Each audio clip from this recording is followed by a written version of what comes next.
พี่น้องขาตอนนี้กำลังเปียรัดข้อพี่น้องขาพี่น้องกระสวโอ้ยพัชชาลุงตะเปียรัดคอมันได้เปียเคยเห็นอะไร มันได้เปียอยู่ในนี่แหละพี่น้องสิเปียไปละล่ากะสิบ่มีคลิปลงให้พี่น้องเบิ่งกะลงไปนี่แหละพี่น้องอย่าเพิ่งเบื่อพัชชาได้ค่ะไม่ต้องเตะเปียไปเปียมาก็ได้รัดข้อเปียยังไงให้ตัวแตกบ่เอาด้วยนี่มันแตกอันนี้ให้แก้เลย เวลาเขาไปกรอบออกมาแล้วมันแตกหน่อยนี่มันเสียความรู้สึกมันแก้ไขบ่ได้นะฉะนั้นให้เราแก้ไขออกเลยเปียรัดข้อนี่ค่ะพี่น้องคะมาให้มันตรงกันแถวนี่ถ้ามันตรงกันแล้วเวลาเขาไปเห็ดแล้วมันจะงาม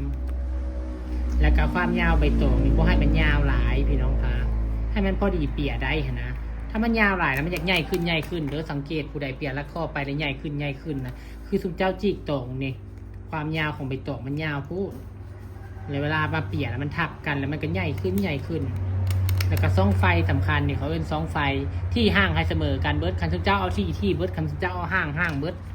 มันจะได้เบิ้งคือเรียบร้อยนะพี่น้องคะถึงมันบ่เรียบร้อยมันก็จะคือเรียบร้อยนะคะแล้วก็ตัวอกนี่ไผมักชิดกับเฮ็ดชิดเด้อไผบ่มักชิดกับบ่ต้องเฮ็ดชิดแล้วแต่เฮาเลยบ่มีพิษบ่มีถือค่ะเพราะว่าการเปลี่ยนบางคนก็เปลี่ยนแบบชิดที่น้อยบางคนก็เปลี่ยนออกมาห่างก็ได้เบิร์ดบ่มีพิษบ่มีถือค่ะก็งามคือการงามเป็นคนละแบบนะคะเวลาเปลี่ยนไปเวลามันยาวขึ้นเฮาก็ต้องหามองหองเฮาสิได้เปลี่ยนง่ายพี่น้องคะคือตอนนี้ประชาหองเสพานแบบนี้แล้วนี่มันก็จะเปลี่ยนง่ายขึ้นนะคะอันนี้จะเห็ดตีนขันบักเบงยอดใบสีพรมนะคะพี่น้องคะยอดใบสีพรมคืนนี้กับสีเดิกอีกแล้วพี่น้องคะบักเบงยอดใบสีนี่กับโบแมนเห็ดง่ายๆใช้เวลาคือกันค่ะบางคนเห็นพัชชาเห็ดคือว่าง่ายแบบนี้นะเวลามาสั่งกระต่อว่าสัตว์ในคลิปเนี่ยมันคือการตัดต่อมันก็คือง่ายกับคือเร็วเลยพี่น้องแต่ที่จริงเขาเตรียมงานเตรียมอย่างกะ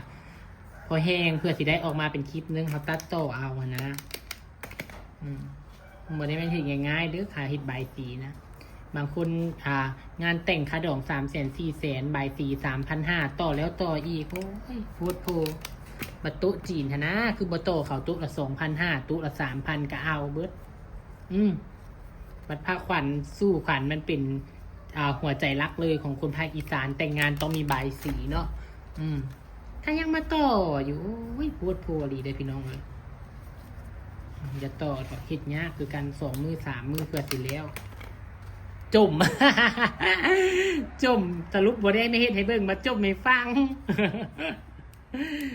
ฝากกดแชร์หน่อยเด้อทุกคนตื่นใจก็ได้จ้ะ